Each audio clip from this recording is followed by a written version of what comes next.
अभी जो वीडियो आपने देखी है इस समय यूएस में काफ़ी ज़्यादा वायरल है। एंड ना सिर्फ ये वीडियो, बल्कि आज के टाइम जो रिपब्लिकन पार्टी के सपोर्टर्स हैं उसमें भी जो मागा के सपोर्टर्स हैं, मेक अमेरिका ग्रेट अगेन के, वो इस वीडियो के आधार पे बहुत सी कंस्पिरेसी थियरीज को फ्लोट कर रहे हैं, जिसके बारे में वीडियो में बाद में बात करेंगे। पहले बात करते हैं इस पर्टिकुलर वीडियो के बारे में। नाउ इस वीडियो में जो दो लोग आपको दिख रहे हैं, इसमें एक है यूएस के vice president JD Vance, and इनके साथ जो महिला हैं इनका नाम है एरिका कर्क। एरिका कर्क सीईओ है टर्निंग पॉइंट ऑफ यूएस की। इसके अलावा इनकी एक और पहचान है, ये चार्ली कर्क की वाइफ थी इस वजह से कह रहा हूं क्योंकि इसी साल 10 सितंबर को चार्ली कर्क को असैसिनेट कर दिया गया, उनकी हत्या कर दी गई।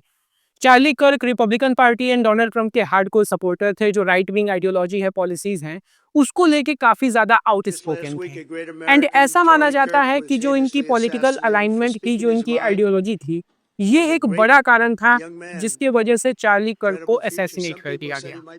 ना जब कभी मैं चार्ली कर्क के असैसिनेशन को देखता हूं तो मुझे काफी ज्यादा सिमिलरिटीज नजर आती हैं चार्ली कर्क के असैसिनेशन में एंड जॉन एफ कैनेडी के असैसिनेशन। नाउ जैसा कि आप सब जानते हैं कि जॉन एफ कैनेडी यूएस के 35th प्रेसिडेंट थे। 1961 में ये राष्ट्रपति बने थे एंड 1963 में इन्हें पब्लिकली असैसिनेट कर दिया गया। जिस टाइम पे इनको असैसिनेट किया गया था उस टाइम ये टेक्सास स्टेट के डेलस शहर में थे। इनके साथ इनकी वाइफ जैकलीन कैनेडी भी थी एंड दोनों एक ओपन लिमोजिन में सवार थे। ठीक इसी समय पे जेएफके के ऊपर दूर से गोली चलाई गई एंड मौके पे ही उनकी मौत हो गई थी। बाद में जब पूरा इन्वेस्टिगेशन हुआ तो एक आदमी जिसका नाम था ली हार्वी ऑसवाल्ड, उसे अरेस्ट किया गया। ली हार्वी ऑसवाल्ड के बारे में जो बताया जाता है कि ये क्यूबा के फिडेल कास्ट्रो की आइडियोलॉजी से काफ़ी ज़्यादा इंस्पायर्ड था। इसके अलावा सोवियत यूनियन की जो खुफिया एजेंसी थी केजीबी, उसका भी थोड़ा बहुत यहाँ पे एंगल था। लेकिन इसके पहले कि ऑसवाल्ड मजिस्ट्रेट के सामने जा पाता एंड अपनी बात को रख पाता एंड बाकी जो एविडेंस इसके खिलाफ थे उन्हें कोर्ट रूम में रखा जाता, इसे भी पब्लिकली असैसिनेट कर दिया गया था।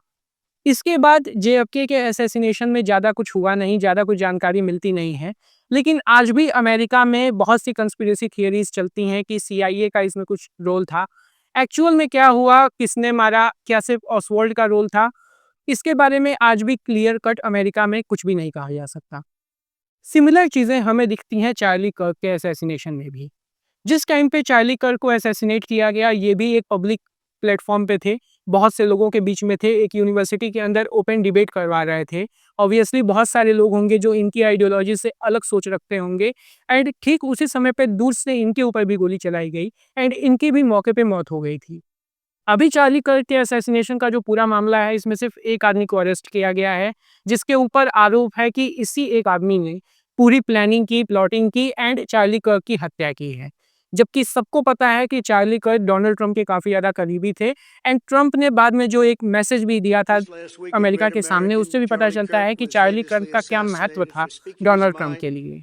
इसके बाद भी अभी तक इस मामले में ज़्यादा कुछ हुआ नहीं है एंड यही सिमिलरिटीज़ हमें दोनों केसेस में दिखती हैं कि ज़्यादा कुछ प्रोग्रेस यहाँ पे हो नहीं पा रही एंड ये नहीं पता चल रहा कि एक्चुअल रीज़न क्या थे जिसके वजह से ये असैसिनेशन करवाए गए।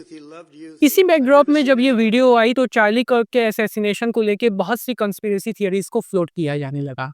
बहुत सी कंस्पिरेसी थियरीज में क्लेम किया जा रहा है कि क्या जेडी वेंस का कोई रोल था यहाँ पे।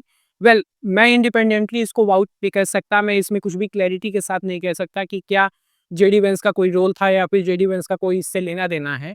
लेकिन ये बातें अभी अमेरिका में सोशल मीडिया पे की जा रही हैं, खास तौर से जो मागा के सपोर्टर्स हैं वो इस तरीके की कंस्पिरेसी थियरीज को फ्लोट कर रहे हैं।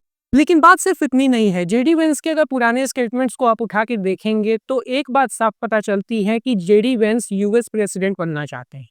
इसमें कुछ गलत भी नहीं है, कोई भी यूएस प्रेसिडेंट बनना चाहेगा। लेकिन जो एक तड़प जेडी वेंस के अंदर दिखती है, कई बार इनसे पूछा जाता है कि अगर डोनाल्ड ट्रंप को बीच में कुछ हो जाता है तो क्या आपके पास इतनी नॉलेज है कि आप यूएस प्रेसिडेंट बन सकते हैं। यहाँ पे जेडी वेंस इसको सिरे से खारिज नहीं करते कि नहीं, ट्रंप को कुछ भी नहीं होगा, वो अपना सेकेंड टेन्योर पूरा करेंगे। वो थोड़ा-सा साइन देते हैं कि डेफ़िनेटली मुझे आज के टाइम पे इतनी नॉलेज हो गई है कि अगर कुछ भी होता है तो मैं आसानी से टेक ओवर कर लूँगा। इसके अलावा अपनी वाइफ उषा वेंस को लेके जेडी वेंस ने रिसेंटली जो स्टेटमेंट दी है, उसके आधार पे जो कंस्पिरेसी थियरीज़ हैं उनको और ज़्यादा बल मिलता है। रिसेंटली जेडी वेंस से जब एक रिपोर्टर ने पूछा था कि आपकी वाइफ जो है वो हिंदू हैं, एक इंडियन ओरिजिन की हैं एंड आप लोग बात करते हैं कि बाहर से जो लोग अमेरिका में आके सेटल हो रहे हैं इनको रोको, बहुत से लोग आ चुके हैं, अब और लोगों के आने की ज़रूरत नहीं है। तो क्या ये दोनों बातें कंट्राडिक्ट नहीं करती? इस सवाल के जवाब में जेडी वेंस ने कहा था कि ये चाहेंगे कि इनकी वाइफ जिनका धर्म हिंदू है, हिंदुइज़्म से वो बिलॉन्ग करती हैं, वो क्रिश्चियनिटी में खुद को कन्वर्ट कर लें। Closest friends, do I hope eventually that she is somehow moved by the same thing that I was moved in by church? Yeah, I honestly do wish that because I believe in the Christian gospel and I hope eventually my wife comes to see it the same way. अब जैसे ही JD Vance ने ये statement दी, obviously democratic party की तरफ से इनको बहुत ज़्यादा क्रिटिसिज्म फेस करना पड़ा। इनके ऊपर ओमनी रेशियल होने का आरोप लगाया गया। लेकिन जो एक बात इससे सामने आती है कि अमेरिका में जो रेसिज्म है, ये आज के टाइम किस लेवल पे पहुंच चुका है कि वाइस प्रेसिडेंट की पोस्ट पे बैठा एक आदमी अपनी वाइफ के रिलीजन को लेके, जो एक डिफरेंट एथनिसिटी को बिलोंग करती हैं, एक डिफरेंट रिलीजन से आती हैं, उनके रिलीजन को लेके पब्लिक डोमेन में ये कहता है कि वो चाहेंगे कि वो कन्वर्ट हो जाए। इससे पता चलता है कि डोनाल्ड ट्रंप के अंडर एंड जो अभी रिपब्लिकन पार्टी का रूल चल रहा है अमेरिका में, इसके अंडर बाकी जो एथनिसिटीज़ हैं, बाकी जो रिलीजन के लोग अमेरिका में रहते हैं, उनकी क्या स्थिति है।